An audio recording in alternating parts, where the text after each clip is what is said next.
for the Alamic.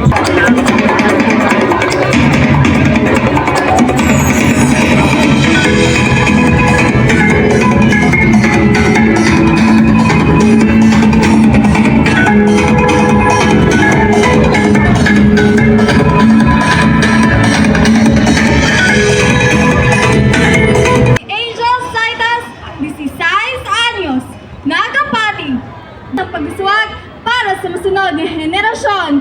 Kaya ang aton buhat karon, amuang ila pala abuton. Ngayong hapon sa tanan, ako si Earl Justin Baguno, 21 anyos, nagapati nga ang pag-amig sa dunang manggad, responsable nga pag-apoy sa basura, magahatag sa matawhay kag masanag nga buwas damlag. Kami, bukan nagarepresentan sa cluster barangay, Fabrika, Mulok Kapo, Poy, Andres Bonifacio, at Barangay Poblasyon 2, Tribo Pamupuan 2. My advocacy is no to single-use plastic items. Sa subong nga panahon, ang pinakadako nga problema, isa sa pinakadako nga problema nga atong ginaatubang kay ang paggamit sa single-use plastic items. Ini nga problema makapagguba sa aton kadagatan kag pwede man sa aton nga mga katawhan. Approximately 20 to 500 years before plastic to decompose. Imagine that time nga wala ta may ginaubra para sa aton nga palibot. So as kabataan, we should advocate people in society nga maka-learn man sila about sa aton cultural and natural treasures. Thank you. I am an advocate for responsible consumption of plastic and proper disposal of electronic waste. Sa sininga henerasyon,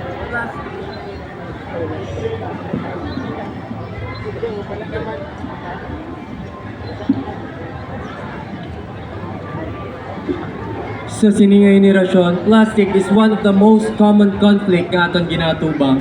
It takes 100 of years for plastic to be decomposed. It will break down into microplastic na pwede makaon sa aton mga marine organisms nga if may konsuma naton, it would risk our health and well-being sa aton community. On the other hand, electronic waste contains heavy metals nga may toxic substances nga would cause soil degradation, water contamination, and air pollution. So, I will use this platform to encourage us sa Gaynon to prove that this city is where the love for nature begins. Let's be a responsible consumer of plastics and let's not be negligent on disposing our waste. Our local city is mandating a law right now controlling the consumption of our plastic waste, prohibiting us to use plastics every Tuesdays, Fridays, and Sundays.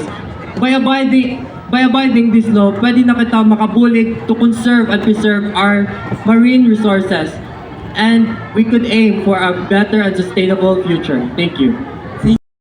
Do you think caring for the is already part of Sagaynon? Hello. Or it is just because of the festival? Again, I will repeat. Do you think caring for the environment is already part of Sagaynon identity? Or it is just because of the festival?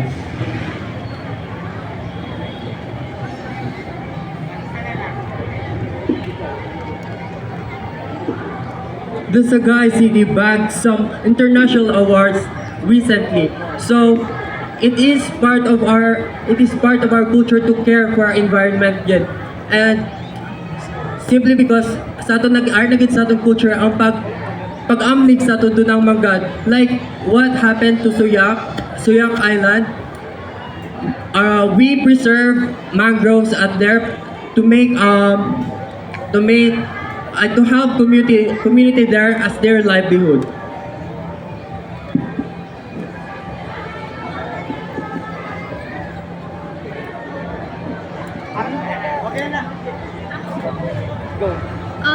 For me, sir,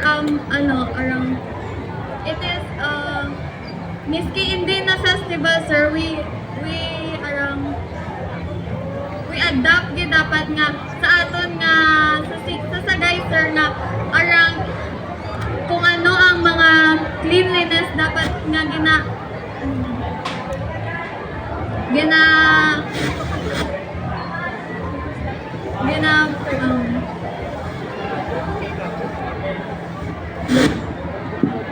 Okay, microphone. The microphone is okay. we should preserve our sagay environment sir para mapusla arang mapadayon naton sir ang cleanliness kag maging ng arang ano po sir arang inspired po sa iban nga mga city sir nga arang mission arang dapat nang ma clean din sir.